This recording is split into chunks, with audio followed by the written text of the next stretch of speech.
W-2 from Pop's Knife Supply. This is virgin stock W-2. I got it from Ron Richardson. I guess these two W-2 steels are not created equal. This used to be that, and I tried to make a hammer. But this shit is incredibly hard to move by hand. It's not easy to forge. I wanted to drill a hole here and kind of like have like a Japanese style hammer. But I figured I'd wait until I get something where I don't destroy this, because I don't even know where to buy something like this anymore. This stuff's very rare, very sought after. This virgin stock W-2. So I'm going to hang on to this till I can actually forge it. I'm going to use Pop's Knife Supply W-2. All right, this is it, people. Let's move. Let's go, go, go, go.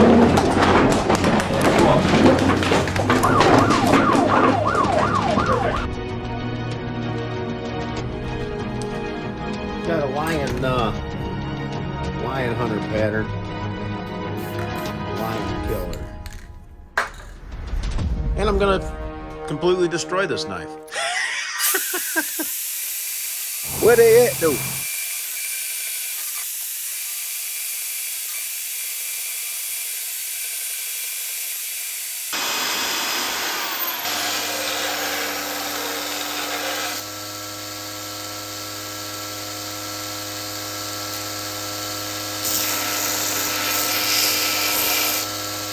Well, so far it grinds nice and it cuts nice. Look at that. It just, I didn't even try. It's just burrowing a hole in that stuff. I want to share some grinding techniques I've been working on. Don't just hold your finger like that. Let the blade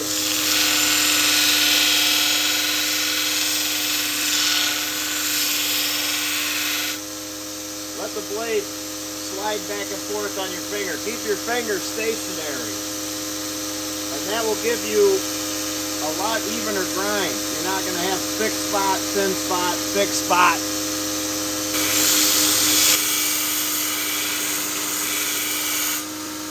So grinding these knives is a lot like sharpening a knife. When you sharpen a knife, you move your finger back and forth as you're going on the stone.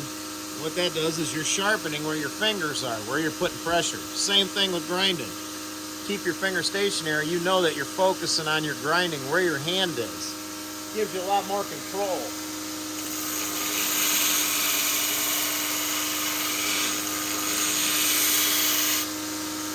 You can also use a piece of wood if you don't want to get your finger in there.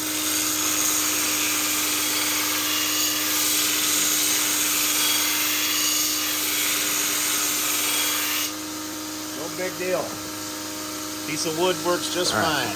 The reason I grinded this, though, is I want this thinner. That way when I put the clay on, this does cool down faster than the top. So being thin helps the clay, help the edge cool down quicker. This drill bit is not even a cobalt. It is not. It's just a cheap, probably $2 drill bit at Ace Hardware. What they at, dude? Drills like butter, as expected. I'm gonna ream them out with an F-type drill bit. Okay, so I got the holes drilled. It's grinded. I'm not gonna put a maker's mark on it because this is just gonna be a test blade. I think I'm ready to clean it up and put some refractory cement on it. Wipe this down with some acetone, and then I'm going to spray it with some Windex. The acetone kind of leaves a film.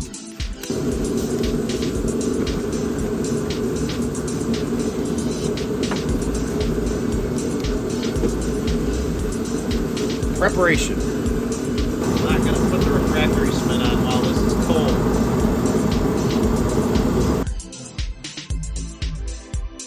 This is 2,000 degrees. I'm not going to be taking it up that hot.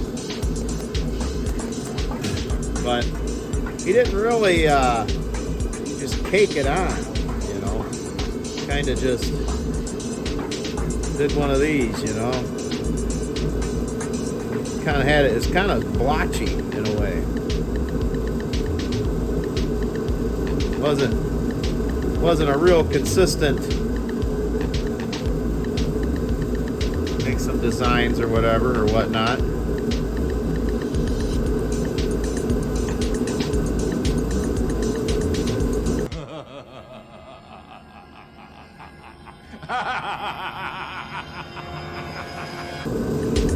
He said if you get too much up here, it'll actually keep the blade from cooling down more, and it will screw up your Hamon. So you don't need a lot of clay, and gaps. The guy left gaps. You know, this is about how he made it look. Okay.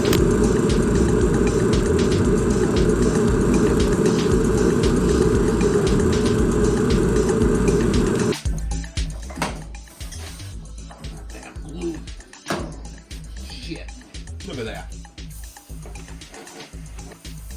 Hey, look at that. Hey, look at that. Huh. Well, that'll differentially heat treat it. Fucking. Those things got stuck to it. I guess the glue wasn't, or the refractory cement wasn't fully, well, hell, that might give me a better Hamon line. Who knows?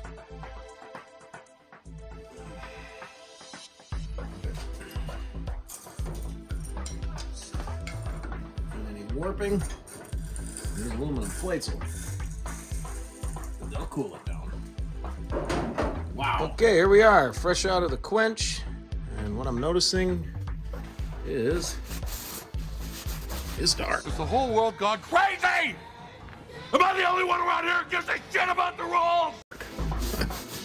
Man, it's so dark.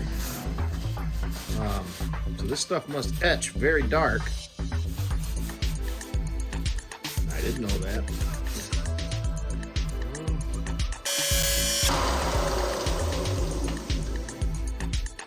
Cleaned it up. This is a 65.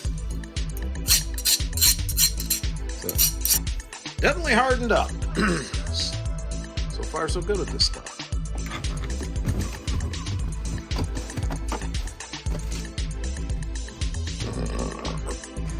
What you got? Let's go check on the knife. Come on. Let's go. What are you guys doing?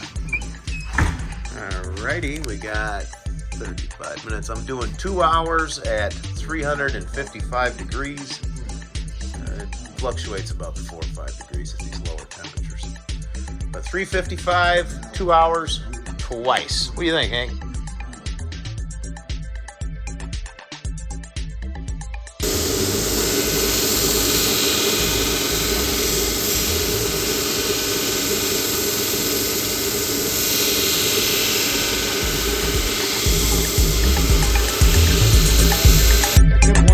People put these things on an angle. Then, sure enough, look at that. It's easier. You're not pushing straight down, you're pushing in. I don't know anything about Hamons, so we'll see. This is some homemade ferritic chloride that I made. Let's see.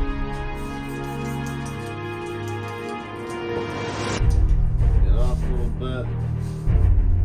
Got some green compound.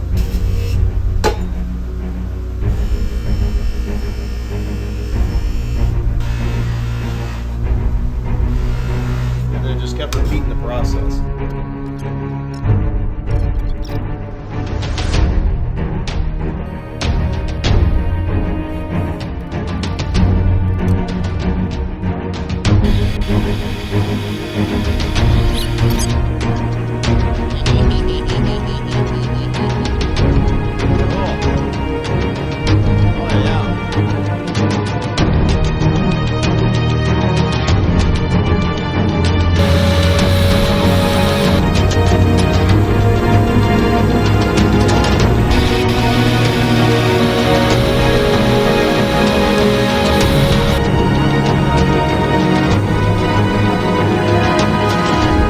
Just keep doing it until you get the results you want. Stick it in the ferric chloride, hit it with some Windex, some type of window cleaner, go to the buffer. Back and forth, back and forth. The more you do it, the more it reveals and pulls out that Hamon line. You can have a Hamon, but if you don't know how to pull it out, which I don't either, I just watched a YouTube video. This is a first for me, and it's working. So W-2 is a steel that even someone that doesn't know how to get a Hamon line can still get a Hamon line. So W-2 is pretty cool in that aspect. Put my toothy edge on it. Gonna see what kind of edge W-2 takes with a toothy edge. That's clean. Very clean. Ooh, it's toothy. You can hear the teeth. That's sharp. This will dull an edge like no one's business. 1-inch sisal rope. Starting off, extremely sharp, very toothy edge. Let's listen to the teeth. Oh yeah, hear the crunch?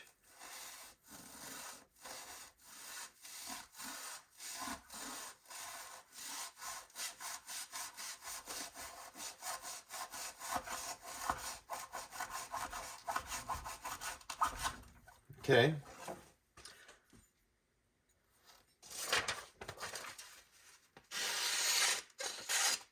A little hang up already. I don't see any shiny spots, but I could already tell how it would crunch, make a crunching noise. Still a little bit of a crunching noise. But it's already kind of sounding smooth.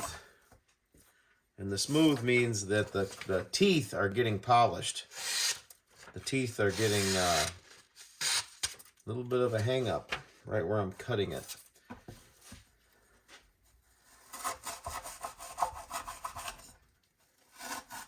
In the back, I still got some teeth.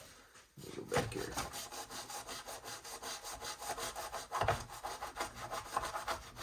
Okay.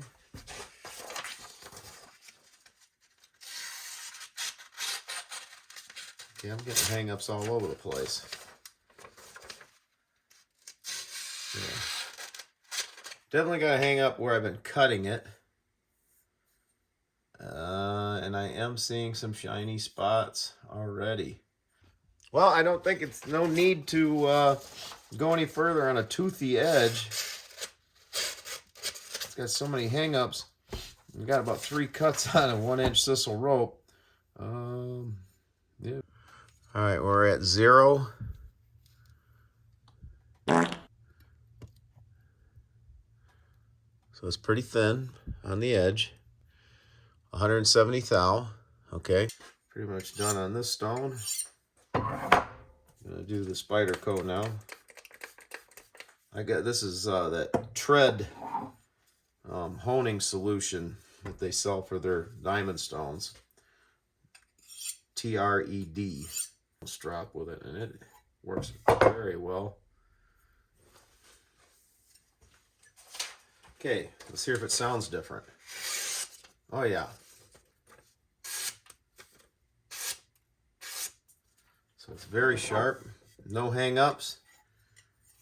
Let's see how it does. Just beating on some wood.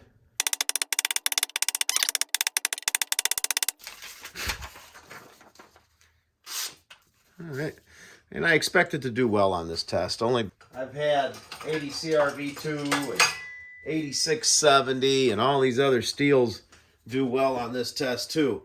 Now this is pretty thin, so I'm going to do some beating on it, some working on it.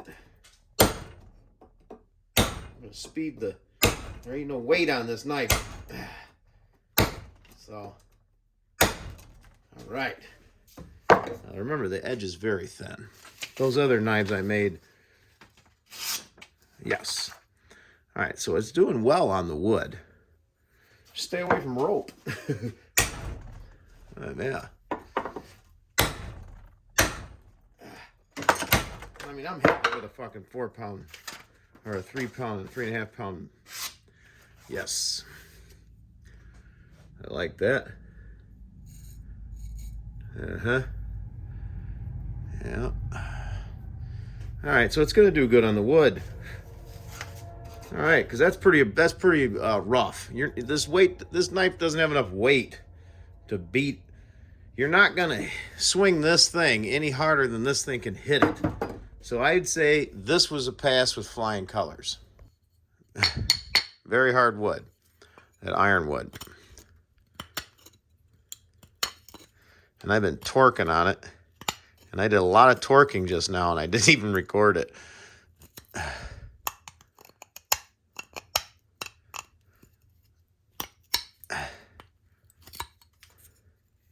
And it passed. It passed with flying colors. It's still very sharp. It still shaves hair really good. And I did that test twice just now because the first time I didn't even record like I just said, but edge looks nice, so it's got good edge stability. Very hard wood. That's a good thing. That's a pass. Brake lines.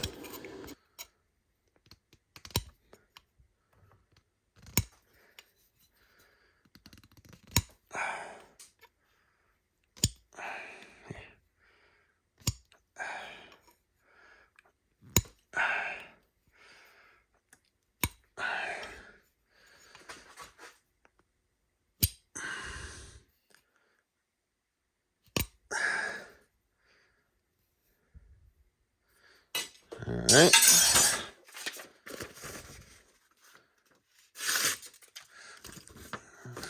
I had a little bit of a hang up there. It's cutting pretty smooth, but I'm starting to feel something. There's no shiny spots though. I don't plan on it passing this. You know, it hangs up, but I mean it's doing pretty good considering after all that I just did to it. Sweet. Okay, so now I'm gonna resharpen it. And now I'm gonna put a polished edge on it. I'm just gonna get a burr with the fine real quick. And then I'm gonna go put it on the paper wheel with white rouge, which is about equivalent to probably a 6,000-7,000 grit stone. I mean, I could bust, this thing's already got a burr all the way. So this stuff is super easy to sharpen. And it gets wicked sharp. It's got good edge stability.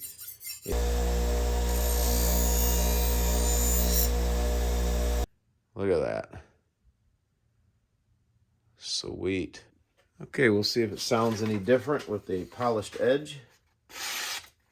You can hear it. You can go back in the video and listen. Yeah, polished edge, nice and sharp.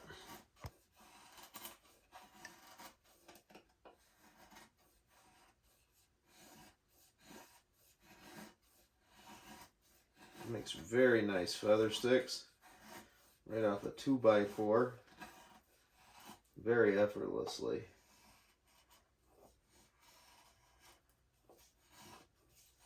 But since it's a full flat grind and not a scanty grind, it wants to dig. But it still works. I would take this camping.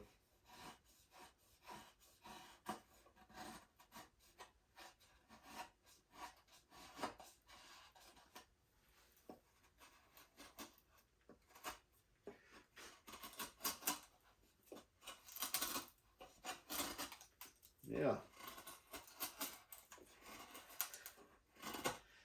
Very deep push cutting.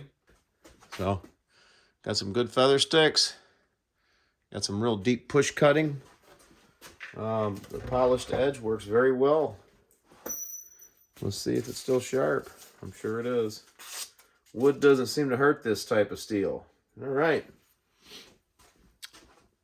Okay. That should conclude the testing. I'm going to go ahead and finish this knife up and put a handle on it and try to get that Hamon line out a little more.